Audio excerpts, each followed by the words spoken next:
Copperfield, so I understand. The numbers that have been put forth by the attorneys, and even prior to the lawsuit starting, the numbers that we were discussing, you understand that, correct? Yeah, those were the numbers that I was discussing with you.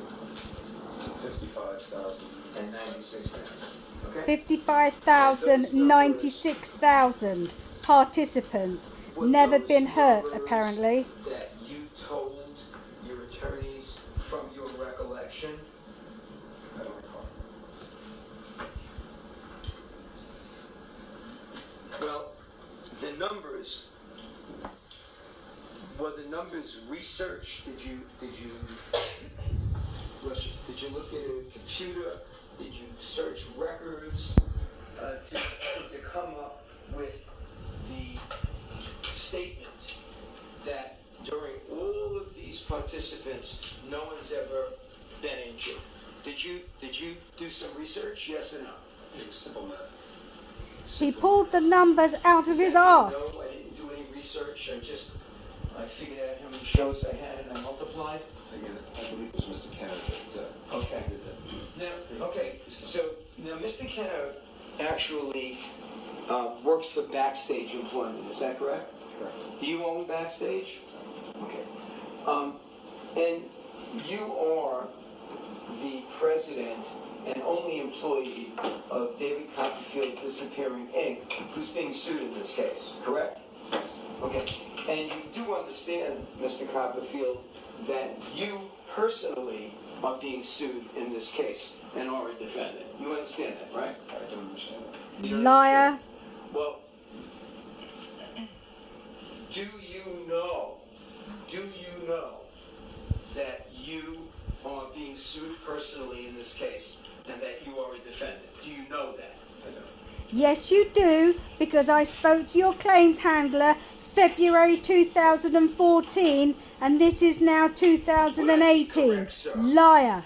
That if your recollection is mistaken, that the numbers would be inaccurate. Does that sound right? Objection made. Sustained. If the numbers that are being proffered with reference to how many people have participated without being injured comes from your recollection, and your recollection is faulty, the numbers would be wrong. Is that correct? It's not correct. Are you saying that these numbers are fact, or they're just from your recollection? They're from his arse, because he's a liar. And we came up with those numbers. I'm talking about you now, okay? And when you say we, you're talking about you and Mr. Kenner. Okay, you're not talking about anybody else, right? Just you? I really don't recall. It's common knowledge that we perform. I'm talking It's about, common knowledge, David Copperfield, that you're a lying scumbag. You came up with the numbers, you and Mr. Kenner. I didn't come up with the numbers. I spoke to Mr. Kenner and did simple math. Okay, so let me just understand, all right? You didn't come up with the numbers, Mr. Kenner came up with the numbers, is that correct? No, we just generally looked at how many shows we did and did the mathematics, and that's. But you see, look,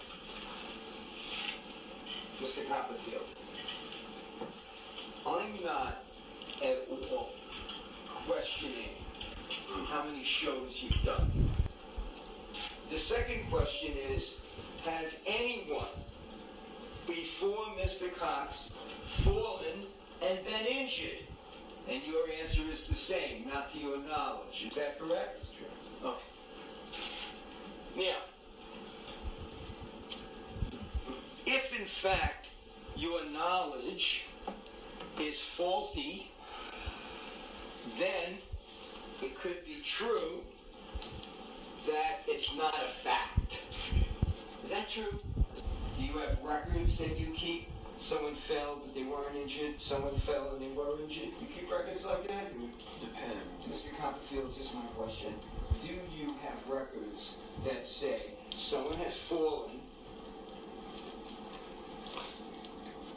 during the illusion, the 13th illusion? You have records like that? That would be the theater. They would have records. I'm talking about you personally. You've been sued personally. Your company has been sued personally. If I got sued, I would know, and I've never been sued for anybody falling or getting injured. Honestly. You're a lying piece of shit, Copperfield. So now, You liar. you're saying not that no one's ever fallen and been injured. Now you're saying no one's ever fallen and been injured and sued you. Is that your testimony now? Objection argument is phrased. No, not in your life. Last question again. No, we're only talking about this. We're only talking about I've never been sued this illusion. for this illusion. Okay, so yours. Let me just understand. If somebody has been injured and they didn't make a claim, you wouldn't know about it. Objection calls for speculation. Sustained.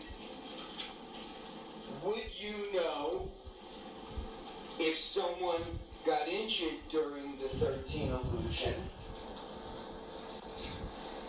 Generally, would you know? Objection calls for speculation and begging and overbroad.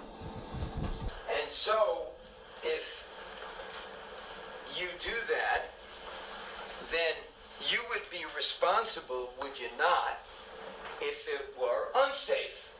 Does that make sense? Objection incomplete hypothetical.